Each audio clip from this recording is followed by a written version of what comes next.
Bonjour à tous, voilà c'est Vincent, je vais vous faire un petit tuto pour la fabrication de pièces en carbone. Voilà un petit exemple de ce qu'on fait habituellement.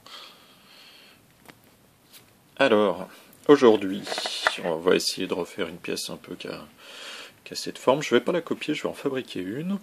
Vous voyez, c'est une protection pour une courroie sur une bioule. Alors, voilà la pièce qu'on va essayer de... On va essayer d'en faire une qui ressemble un petit peu. Voilà. Voilà. Alors, on commence par le matériel nécessaire pour fabriquer nos pièces en carbone. Tout d'abord, il faut se protéger. Hein. C'est important puisqu'on utilise quand même des résines qui sont assez toxiques.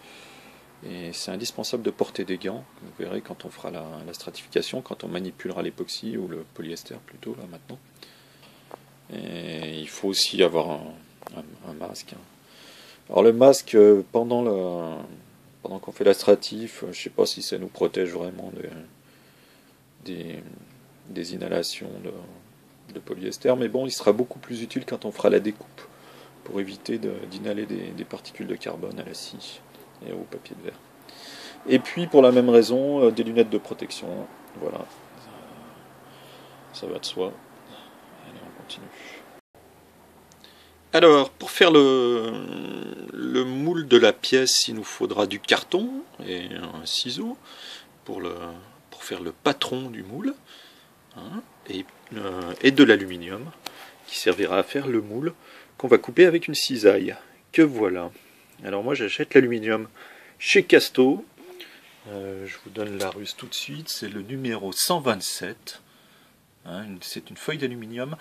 L'avantage est qu'elle est protégée par une bande, par une petite couche de plastique, hein, qu'on ne voit pas ici, elle est de l'autre côté, une petite couche de plastique bleu, qui fait qu'on peut travailler la pièce tant qu'on veut, et juste avant la stratification, donc juste avant de mouler la pièce, on enlève la protection, et du coup la pièce n'est pas rayée, et ça donne un meilleur état de surface. Voilà. Et maintenant le tissu qu'on va utiliser pour faire nos pièces, c'est alors de la fibre de verre et de la fibre de carbone. Cette fibre de verre, je l'ai trouvée chez Casto, et le carbone, je l'ai acheté, je crois, c'est là chez Mateduc Composite. Vous pouvez trouver ça sur internet, c'est pas trop cher. Je crois que c'est du carbone chinois. Voilà. Alors pour la finition de la pièce, il faudra une scie, hein, pour couper un peu ce qui dépasse. C'est une espèce de scie à chantourner, une petite scie sauteuse qu'on voit comme ça, ou alors une Dremel avec des disques, un disque à couper comme ça. C'est pas mal, c'est un peu ma préférence quand même. Un petit disque softlex là. Et puis on pourra poncer un petit peu à la fin avec du papier à l'eau, avec dans de la flotte, du très fin, je crois que c'est du 600 celui-là. Il faut, peut-être que j'oublierai de vous en parler tout à l'heure, il faudra vraiment porter un masque à ce moment. Donc je vous le fais voir, il est là. Mais je vous ferai une petite piqûre de rappel. Et voilà, on va bientôt pouvoir attaquer les choses sérieuses. Allez hop, c'est parti. Alors là j'ai tracé le contour de la pièce que je veux, à partir de laquelle je veux faire ma pièce en carbone, la pièce dont je m'inspire. Vous voyez comme ça. Sur le bout de carton.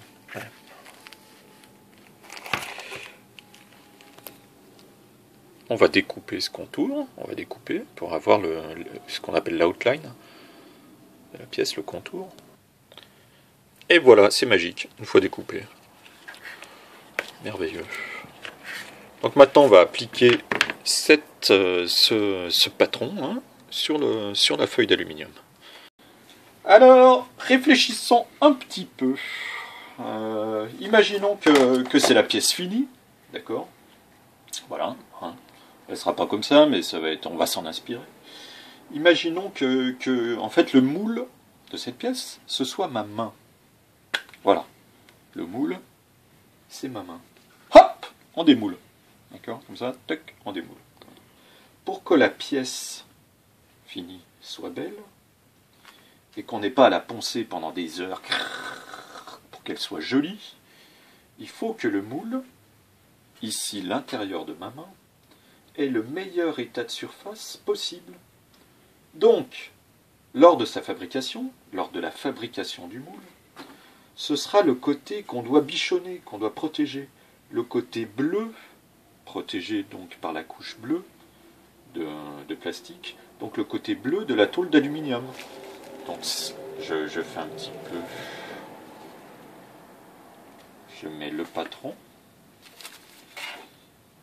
le côté bleu, et voilà. À partir de ça, on va pouvoir modeler notre moule. Et on sera du bon côté de la tôle, le côté protégé par la couche de papier bleu. Voilà. Allez, maintenant on découpe notre moule. Lorsqu'on découpe le moule, il ne faut pas chercher à être au plus proche du patron. Voilà. Parce que si on est au plus proche du patron, lorsqu'on découpera notre pièce à la fin, on découpera le bord du moule et ce ne sera pas très net. Il faut garder une distance de sécurité un peu, comme en chirurgie. On laisse un petit peu autour du patron. Comme ça, à la fin, la pièce finie, lorsqu'elle sera découpée, on n'aura pas des bouts de carbone de bord de moule. Voyez. Limite, s'il n'y a pas d'obligation, on peut même laisser la totalité du moule si ça ne nous empêche pas de faire les pliures plus tard. Là, actuellement, pardon, je vais être obligé de découper à cet endroit-là pour des raisons de pliure. Donc, on prend notre cisaille, on évite de se couper les doigts, parce que des fois ça sert quand même. Hein. Et c'est très facile. Hein. Couper l'aluminium, c'est un peu comme du beurre. Et voilà, ça c'est fait. Alors, mais à quel endroit va-t-on-il plier notre moule? Comment je vais faire? Donc je mets ma pièce, hein, comme ça. On regarde un peu, comme ça, où est-ce que ça va se passer, l'axe de pliage. Et je le note.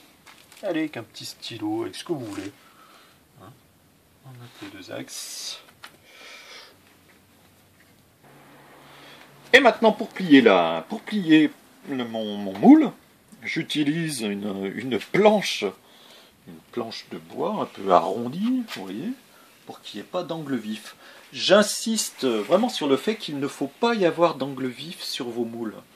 Le moindre angle vif fait que le tissu de carbone ne va pas rentrer à l'intérieur de l'angle, et du coup il y aura une bulle. Donc vraiment, moi je vous conseille de faire des pièces dont les angles sont vraiment arrondis, comme ça vous n'aurez pas de bulle. Voilà, continuons. Je mets ma pièce sur les repères que j'ai tracés pour cintrer, et je cintre. On appuie comme il faut, tout doucement, et surtout on évite de faire un angle vif. Je crois que ça va être bon. Je dirais que c'est fait pour. Et voilà ma pièce. Est-ce qu'elle est pas belle? Le moule a pas assez, là. On voit qu'on n'est pas à 90 degrés. J'essaie d'avoir quand même un angle droit.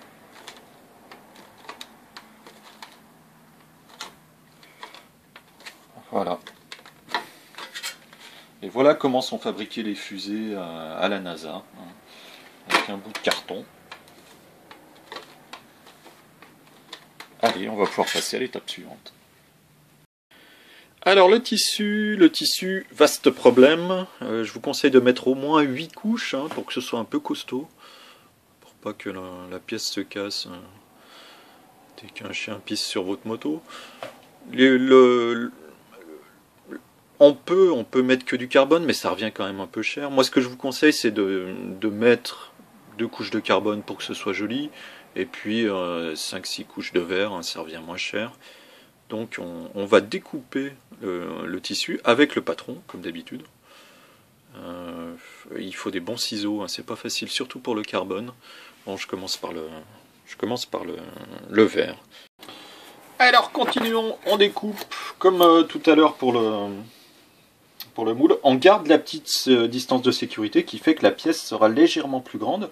Ça nous permettra de la découper et que l'endroit de la coupure soit net. Donc vous voyez, je découpe, hein, ça, il n'y a pas de grande difficulté. On va faire ça donc 5 fois avec le verre. Et ce que je vous disais tout à l'heure, 2 fois avec le carbone pour que ça coûte un peu moins cher. Mais si vous avez gagné au loto, vous pouvez faire ça 7 fois avec le carbone. On continue à découper, alors voilà, c'est pas l'heure de l'apéro, hein, malgré qu'on soit à l'extérieur. On coupe le carbone en extérieur, puisque lorsqu'on le coupe, se dégage une sorte de poussière de carbone très volatile, qui a tendance à s'infiltrer à l'intérieur de tous les systèmes électriques, notamment les alimentations des PC par exemple, et qui les fait littéralement exploser. C'est pas une connerie, moi je l'ai vécu déjà plusieurs fois, donc pensez à tout le temps bien couper votre carbone en extérieur, comme d'habitude avec le patron. Grâce au patron, c'est rare que le patron serve à quelque chose, mais là il sert à quelque chose. Donc on respecte notre zone de sécurité, on découpe tout le temps un peu plus grand. Il faudra faire attention à découper une partie en carbone qui soit en très bon état, qui soit pas abîmée, puisque c'est cette partie qui va être collée à l'intérieur du moule, et lors du démoulage, c'est cette partie de la pièce finale qu'on verra. Donc il faut se réserver un tissu de carbone, une des couches de carbone en très bon état. Hein, les autres derrière, on s'en fout, elles seront derrière cette première couche. Mais cette première couche qu'on utilisera, qui sera la première à être collée au moule, et donc la première visible lors du démoulage, doit être en très bon état. Hein. Donc j'attaque, allez c'est parti, on coupe. Hein, avec un super ciseau qui a été affûté par Pierre, en professionnel, qui a dû habiter à Thiers, je pense, je vois que ça.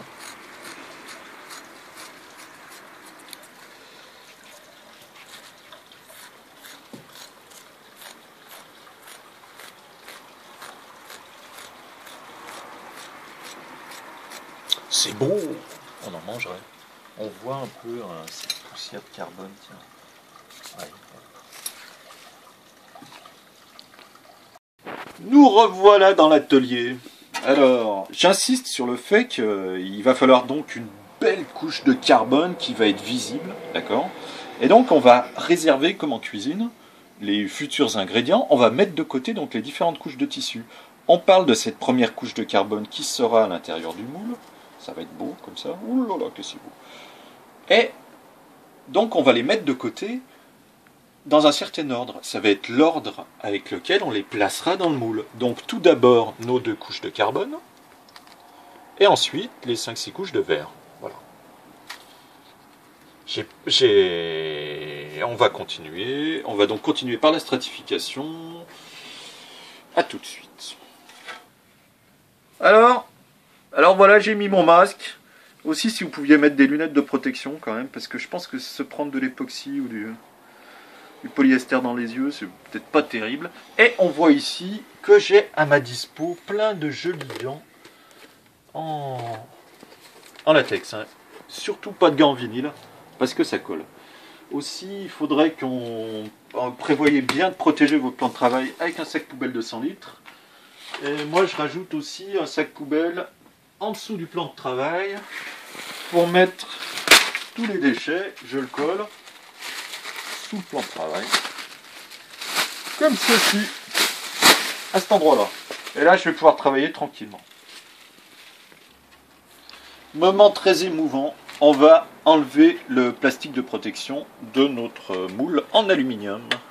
Il faut que j'arrive à l'attraper, il faut des bons ongles. Pas facile. Et voilà. Et regardez un peu l'état de surface du moule. Donc la pièce n'a jamais été abîmée. Et c'est cet état de surface qu'on cherche à obtenir dans notre carbone lorsqu'il sera appliqué à l'intérieur de ce moule. Et quand on démoulera, on imagine qu'il sera avec cet état de surface qui nous permettra d'utiliser le moins possible de papier de verre, de vernis et de s'embêter avec ces choses-là. Voilà. Et voilà le gel coat transparent, j'insiste. En fait, voilà sa consistance. Je vais le mettre à l'intérieur de mon assiette. Il en faut très peu. On va mettre un tout petit peu d'accélérateur dessus. Bon, faut pas trop vous angoisser avec l'accélérateur, hein, puisque tous ces produits grand public, en fait, sont préaccélérés. C'est-à-dire que on vous parle de 2 ou 3%, mais on s'en fout un peu. On va mettre 2-3 gouttes et puis ça suffira bien. Souvent, il est vendu aussi avec une espèce de pâte accélératrice, une sorte de crème un peu transparente. Voilà. Donc avec un morceau d'aluminium que j'avais coupé du moule, je spatule mon gel coat avec son accélérateur. Celui-là, il a un triste état.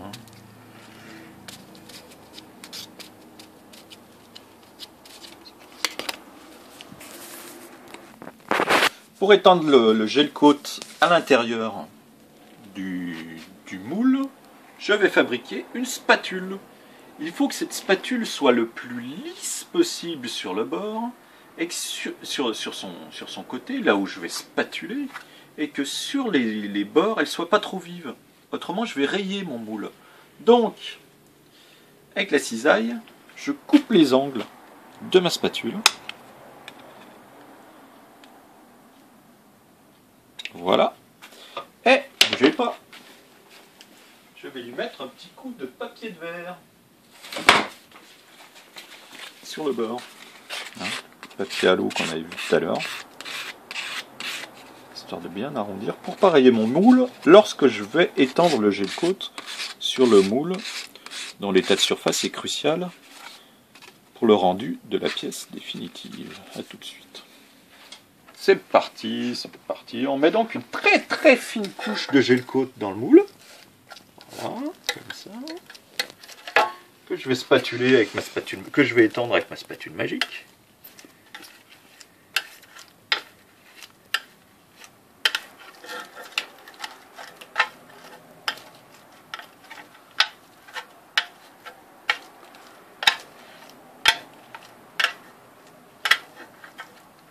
Le but du jeu est qu'il y en ait le moins possible. Il faut vraiment l'étendre. Sinon, ça fait des bulles.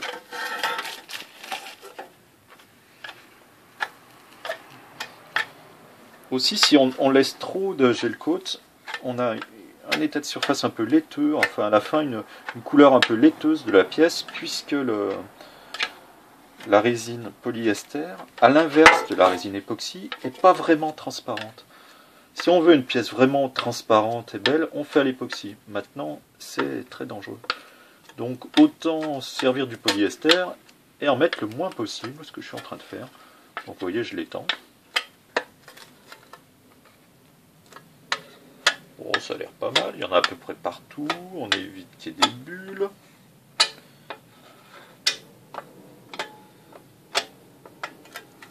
Oh, c'est pas mal. Ça y est, c'est parti maintenant pour la résine liquide. Le premier truc à faire avant de placer le tissu. Donc dans un gobelet en carton, pas en plastique, autrement il fond, parce que la réaction est exothermique, donc voilà, elle brûle. Je mets un peu de résine. Je vais en mettre pas mal parce que comme ça sera fait.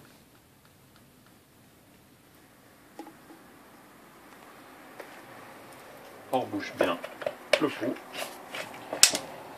Je mets un peu d'accélérateur. Alors là pareil, hein, là la résine est pré-accélérée, c'est-à-dire que en gros il suffit qu'il y ait de l'air quelque part pour qu'elle commence à durcir toute seule. On met l'accélérateur un peu au feeling. Hein. Voilà, on va dire que ça suffit. Je m'étais fait une petite spatule avec une chute d'aluminium, l'aluminium dont on s'est servi pour faire le moule, et en spatule.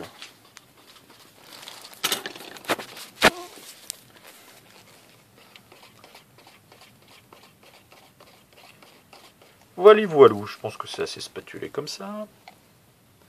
Et maintenant, on va placer donc la première couche de carbone, la plus importante, c'est celle qu'on va voir quand on va démouler la pièce.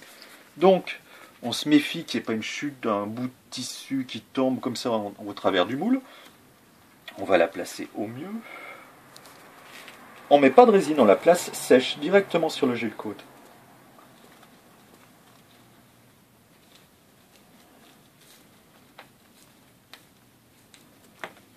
On voit que ce sera bien à peu près la forme de la pièce qu'on veut obtenir, avec notre zone de sécurité autour.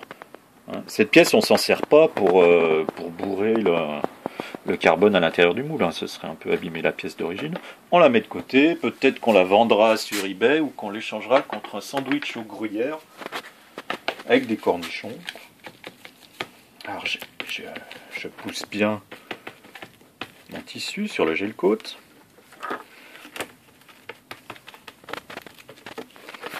Je l'emmène bien dans les infractuosités pour éviter que tout à l'heure il y ait des bulles. Et je mets mon liquide. On commence à imbiber avec les gants latex. On appuie bien fort. Il faut que ça pénètre. Voilà.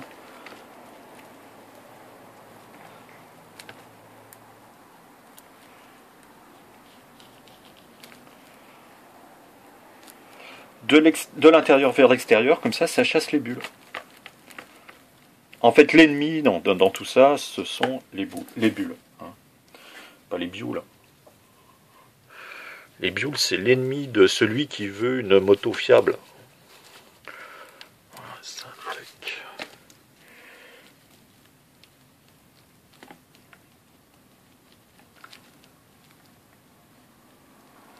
Je vous ai pas dit, mais entre le gel coat et la première couche de carbone, il ne faut pas attendre que le gel coat sèche.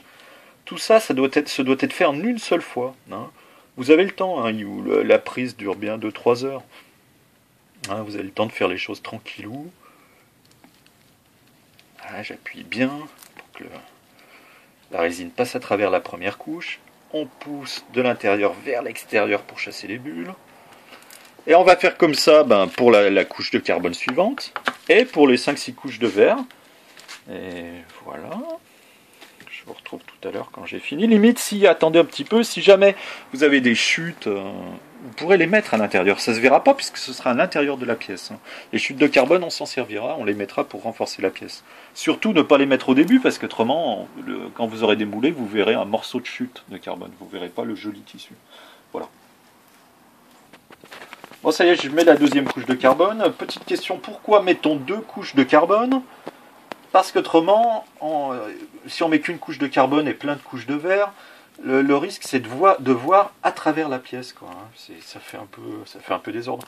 Autre chose, n'hésitez pas à changer souvent de gants, parce qu'autrement après ils deviennent collants, et quand vous manipulez vos différentes couches de tissu, vous en mettez partout, vous les détruisez, elles ont un peu tendance à se déliter, donc n'hésitez pas à changer plein de fois vos gants. Si vous voyez que vous avez de la résine sur les doigts, vous avez le temps d'aller vous laver les mains, et puis de revenir et de mettre une nouvelle paire de gants. Voilà, plein de résine.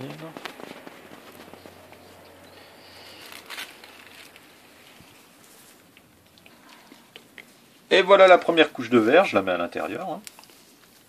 Là maintenant on s'en fout un petit peu du tissage en lui-même, puisqu'on ne le verra pas, ce sera à l'intérieur de la pièce.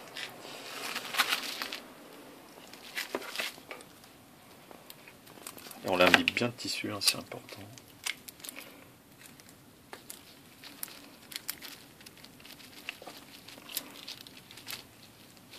Alors toujours partir du milieu vers l'extérieur pour chasser les bulles. Surtout au niveau de la pliure, c'est tout ce qui est infractueux, c'est à cet endroit-là que les bulles se forment, et ça fait vraiment une mauvaise surprise quand on démoule la pièce. Si jamais il y a une bulle là en plein milieu, c'est très compliqué après pour essayer d'avoir un bon état de surface. On est obligé de rajouter du gel coat par-dessus la pièce, donc après il va falloir poncer la pièce. Puis après vernir la pièce, autant dire que la pièce est loupée. D'autant que finalement, si on rajoute, après, lorsque la pièce est démoulée, si on rajoute du gel coat, on verra, ça fera une zone plus blanchâtre, hein, du fait de ce dont je vous parlais tout à l'heure, du fait que le polyester est pas très transparent, pas très translucide par rapport à l'époxy. Mais je vous disais, donc il a quand même des avantages, notamment sa moindre toxicité.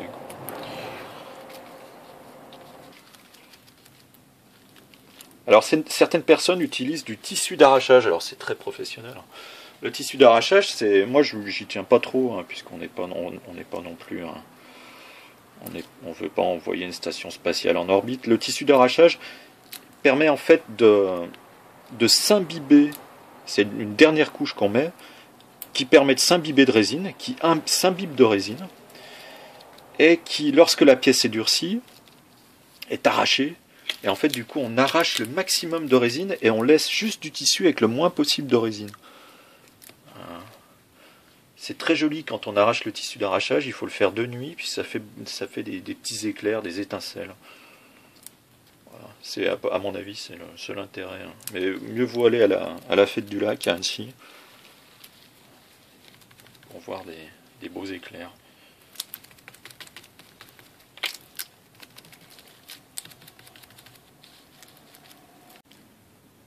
Quand on a fini de passer notre résine sur le tissu, on peut positionner le moule. Vous voyez comment j'ai fait? Quelle forme, dans quelle position il est? Qui fait que la résine, par simple gravité, descend là où le moule est le plus infractueux et à l'endroit où on a le plus de risque d'avoir des bulles. Donc la résine descend et bouche par défaut toutes les bulles qui pourraient se former dans l'angle. Se posent d'autres questions maintenant. Alors est-ce qu'on utilise une pompe à vide? Pompe à vide qui, comme son nom l'indique, chasse les bulles. Moi, avec cette technique, je suis pas trop pour, hein, puisque la plupart des systèmes de pompe à vide qu'on peut utiliser, nous, amateurs, c'est un système avec un sac poubelle qui serait branché à une sorte de venturi branché à un robinet d'eau. Ce que j'ai déjà vu, c'est que le sac poubelle, donc en se contractant, décolle le tissu du moule. Donc à éviter, hein, c'est pas utile. L'étuve, est-ce qu'on étuve la pièce, c'est-à-dire est-ce qu'on la chauffe? Pareil, bon, ouais, c'est pas très utile. Déjà, on n'a pas d'étuve, mais on peut se servir du four de la cuisine en mettant une cuillère en bois à l'intérieur pour garder une température pas trop élevée. Ah, vous allez vous faire engueuler par votre femme ou par votre mère, c'est pas trop utile. Hein. Dans tous les cas, si on veut vraiment que le carbone ait ses bonnes propriétés mécaniques, ses vraies propriétés mécaniques, il faudrait, lors de la polymérisation de la résine, que la fibre soit en tension, hein, donc en tension à l'intérieur d'une étuve. Donc tout ça, c'est un process industriel qu'on n'a pas, donc qu'on n'obtiendra pas. Notre pièce, elle a surtout un but esthétique, hein, elle sera quand même assez costaud. Autre chose, qu'est-ce qu'on va faire que va-t-on faire de la résine qui reste dans le petit gobelet? Éviter de jeter le gobelet à la poubelle, puisque comme la réaction est exothermique, on ne sait pas trop, il ne faudrait pas foutre le feu aux poubelles non plus. Moi, ce que je vous conseille, c'est de mettre le gobelet sur leur bord de la fenêtre, ou sur le balcon, et puis de laisser la prise finir comme ça. Enfin, j'ai jamais vu d'incendie dû à du polyester, mais méfions-nous quand même. Voilà, et ben on va laisser durcir, hein. Et puis on démoulera demain. Et ben d'ici là, soyez sages. À demain. Voilà, c'est parti pour le démoulage. Alors, tout dépend si vous avez l'intention de garder le moule ou pas. En général, il est quand même un peu en triste état, je vous le conseille pas. Donc, il suffit en fait de décoller le moule du carbone. On peut s'aider avec une petite lame ou un petit tournevis. Attention à appareiller le carbone ou le moule à carbone si vous voulez garder le moule. Voilà, allez, on commence. Et ça décolle facilement. Même pas besoin de servir d'autre chose. Et voilà. Voilà la pièce. Ah bah, elle est pas mal. Je vais la faire voir un peu mieux. Bougez pas. La revoilà. Elle est jolie, hein. Beau reflet.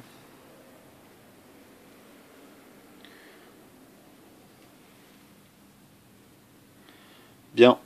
À partir de maintenant, je vous conseille de changer le sac poubelle qui était sur le bureau, puisque des fois, il reste tout de même un petit peu de résine non polymérisée, si vous avez fait le travail un peu cochonou. Hein. Donc, cette résine pourrait se mettre sur la pièce, et ce serait dommage. Hein. Après, ce serait collé, ce serait pas beau. Ça y est, on commence la phase de découpe de la pièce, hein, pour lui donner son contour. Alors c'est le retour du patron. Voilà. À peu près cette forme-là. Dont on va se servir pour tracer sur la pièce son contour définitif.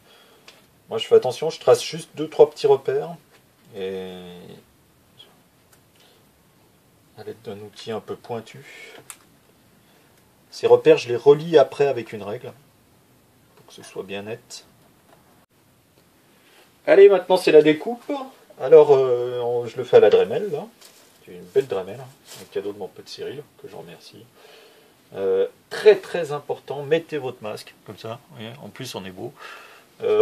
Parce qu'il vaut mieux pas respirer, inhaler de poussière de carbone. Il y a un petit flou artistique, on ne sait pas trop ce que ça fait. Bon, vous n'allez pas attraper non plus la silicose en faisant une pièce en carbone, mais bon, voilà, autant mettre le masque. Donc c'est parti pour la découpe.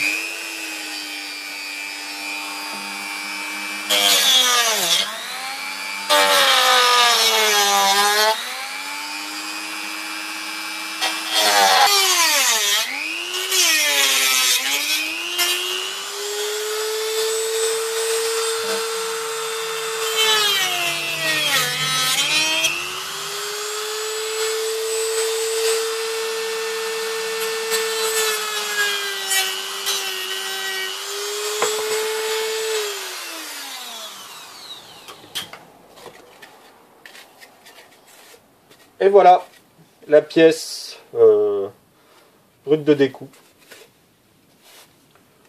Bon, c'est pas mal. Donc maintenant, on va poncer juste les bords, hein, surtout pas poncer le carbone, puisqu'il a un très bon état de surface. On ne pourrait pas faire mieux en ponçant et en vernissant. On va poncer juste le bord, puis après on fera les petites finitions, et voilà, ce sera fini. Le ponçage, avec du papier à l'eau. Donc on peut commencer par du gros, hein, c'est quoi, c'est du 120.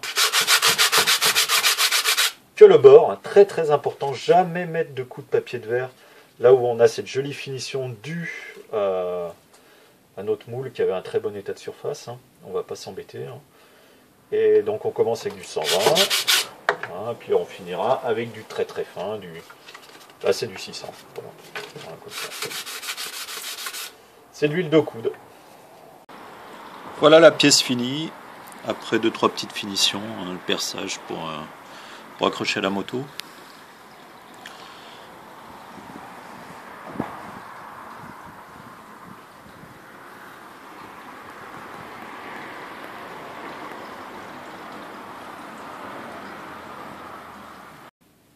Et la pièce in situ. Bon, c'est pas mal, hein. Voilà, donc on a fait un petit tuto, j'espère que ça vous a bien plu et que ça va vous aider. On a donc réalisé une pièce de A à Z. Je vous ai fait un autre tuto pour copier la pièce, hein, vraiment en prendre l'empreinte et faire exactement la même. Moi je préfère fabriquer de A à Z avec un moule en alu. C'est presque plus simple, hein, il n'y a pas à vernir avec ma technique, vous avez vu directement la pièce est jolie. Et quand même c'est plus créatif, hein, c'est plus sympa. Donc merci pour votre attention et puis à la prochaine dans un autre tuto.